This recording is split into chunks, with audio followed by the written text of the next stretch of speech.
You're working through the upgrade, you got it just about done, and then you ask yourself a question and you say, will my earlier versions of projects that I did in Final Cut Pro upgrade? And the answer is an unequivocal maybe. Now, don't forget, technical information is about to be disseminated, so please stay alert at all times. We're talking about legacy files. Now, if your question refers to anything in Final Cut Pro X, all the different versions of X we've had, because that was a quantum leap from 7, then the answer is yes. Of course it's going to do it. As a matter of fact, as soon as you do the upgrade, you're going to see this. Do you want to update your older projects? And you have 3 choices: later, now, or locate. Up to you. Now, let's say you decide not to, because if you say update all, it will do it.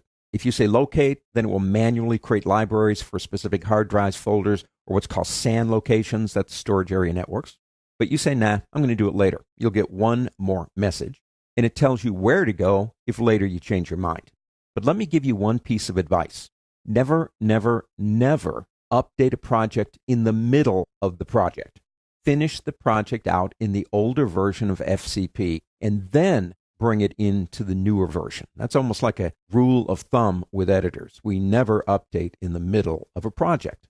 Now, what about earlier versions? And I'm talking 7. If you look at a timeline in Final Cut Pro X and compare it to the timeline in Final Cut Pro 7, they are quite different. Now, remember, we do non-destructive, nonlinear editing. What we see in terms of how we manipulate our videos is done through extensible markup language. So the language of Final Cut Pro 7 on the right is slightly different than on the left, and for a while, we did not have the opportunity to actually update 7 to X. We can now. Now, if you go out to the App Store, you're going to see 7 to X for Final Cut Pro. I've got a little screenshot of it right here.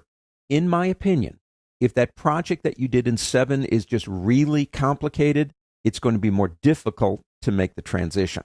And it actually might not do it.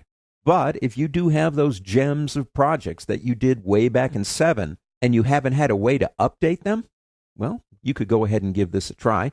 All we have to do is upgrade. It's actually pretty easy, especially if the projects are in X.